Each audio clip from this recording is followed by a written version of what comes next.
kayo sa lunch. And to Joel and Tita June, thank you so much for facilitating this press con. And if you have any questions, feel free to ask and I will answer to the best of my ability. Not wag naman yung pang-pageant na questions ha. Medyo matagal na akong graduate doon. But thank you so much for coming and I'm really looking forward to this next chapter that we're going to have in my life and in our lives. Yes, Rose. Garcia. So, sige, coming from you, Michelle, is the next chapter. So, ano nga itong next chapter na to? And, ano ba, medyo goodbye na ba to sa sports, sa volleyball? And then, welcome showbiz na talaga.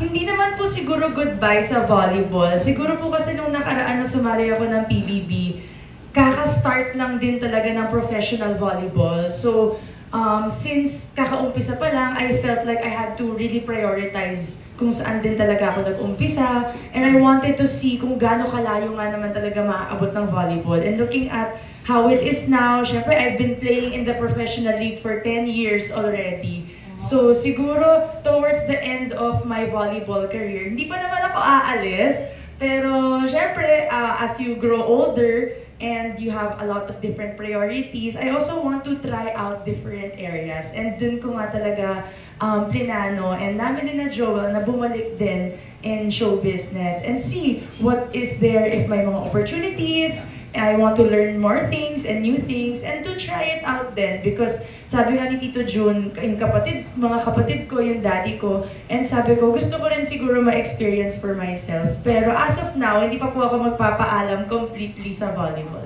So, it's in your blood naman talaga yung showbiz, yung acting. So, acting din to talaga.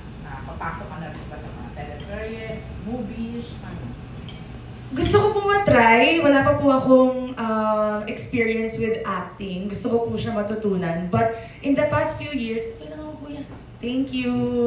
In the past few years, I've been hosting both on TV and for events. So, yun po talaga yung mas comfortable ako as of now. Pero in terms of acting, gusto ko po siya matutunan at ma-experience din. Ano say ni Marco sa... Ay, naku, kinakabahan siya. Joke lang. Bakit naman? Hindi, joke lang.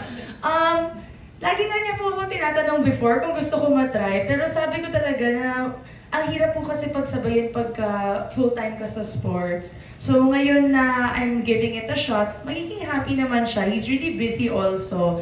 And I'm sure whatever happens, sa buong family naman namin, very supportive kami sa isa't isa. I've seen how show business has really has given him a big opportunity since he was in high school, nag-umpisa siya.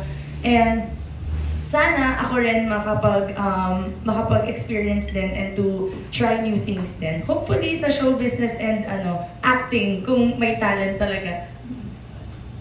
Thank you, Michelle. June Lalin, question from June Lalin ng Editor Bababante sa umaga. Yes, June? Yes, hi Michelle. Yan.